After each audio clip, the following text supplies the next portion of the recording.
ഇന്നത്തെ ചിന്താവിഷയം കാത്തിരിപ്പ്. ക്രിസ്തുവിൻ്റെ ജനനം എന്ന് പറയുന്നത് വലിയൊരു കാത്തിരിപ്പിൻ്റെ ഉത്തരമായിരുന്നു.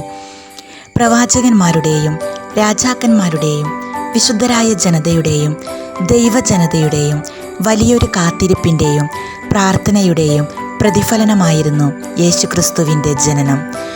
ജീവിതത്തിലുള്ള കാത്തിരിപ്പുകൾക്ക്, പ്രാർത്ഥനകൾക്ക് ഉത്തരമുണ്ട് എന്നുള്ളതിൻ്റെ തെളിവാണ് ക്രിസ്തുമസ് നമുക്ക് നൽകുന്നത്. അതിനാൽ നമ്മുടെ ജീവിതത്തിൽ പ്രാർത്ഥനയിൽ, കാത്തിരിപ്പിൽ മടുപ്പ് തോന്നാതെ ദൈവഹിതത്തിൻ്റെ പൂർത്തീകരണത്തിനായി നമുക്കും കാത്തിരിക്കാം. സുകൃത ജപം. എൻ്റെ ഉണ്ണീശോയെ, പ്രത്യാശയോടെ ജീവിക്കാൻ എന്നെ പഠിപ്പിക്കണമേ.